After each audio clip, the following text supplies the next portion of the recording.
Hi Randy, Paul here. So we have the engine set in the boat. You might have already seen pictures of the engine setting in the boat. We of course have the exhaust manifolds on.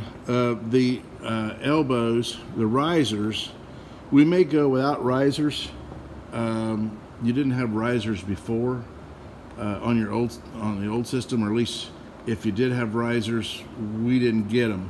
It looked like you went straight from the exhaust manifold to the exhaust hose. So I don't think we need the risers. That's for when you stop real fast, water can't rush up inside, get in your engine. There is a different flavor of riser that we may have to do if we decide that we need to do risers. And I'm kind of asking for your opinion on the risers. I'll show you your exhaust manifolds from before just so you can remember. Of course, these blocks, we actually have some white oak blocks cut and ready to go in place right here. And what we're trying to do, of course, is line up the shaft with the engine. And of course, that's going to be we can't really change the angle of the shaft. So we think we have the angle of the engine right. We just got to move the engine back or up and move. So it's all going to be a combination of length of shaft and engine position to get it all aligned. So it looks like just a quick evaluation. So it looks like we're going to be having to like make a curb to set your engine hatch on.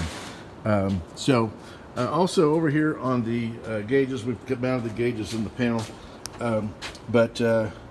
I believe this may have been a bilge pump switch. This looks very much like a bilge pump switch that someone cut in, obviously after the fact.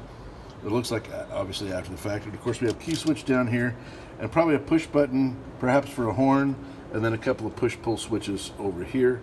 And this was, according to the pictures that you provided us, this was for your gear shift and throttle.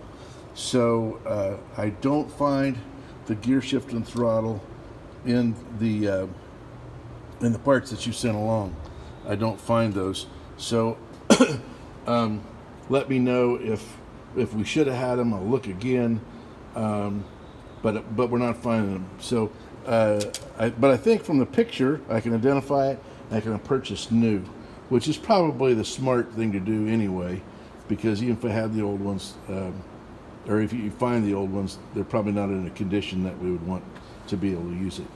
Okay, so anyway, just wanted to give you a quick update, and we'll oh, and also let me ask you, do you remember if the horn was activated by the horn ring on your steering? We didn't get any kind of horn contacts. So, but not to say that we can get horn contacts for it if we need to. So if you can remember how your horn was actuated, really whether it was a push button on the dash or whether it was or whether it was in the horn or in the horn ring, in the steering wheel. The other question is push button on the dash. Did you have a key switch that was just on off and have a push button for start, or did you? Because that is, this era, that would be right at the cusp of that would have been normal, and then they went to the 3-position key. Probably about the same time the boat was built. But so do you have a 3-position key and a horn button, or do you have a 2-position key and a start button? Is the question. So just wanting to get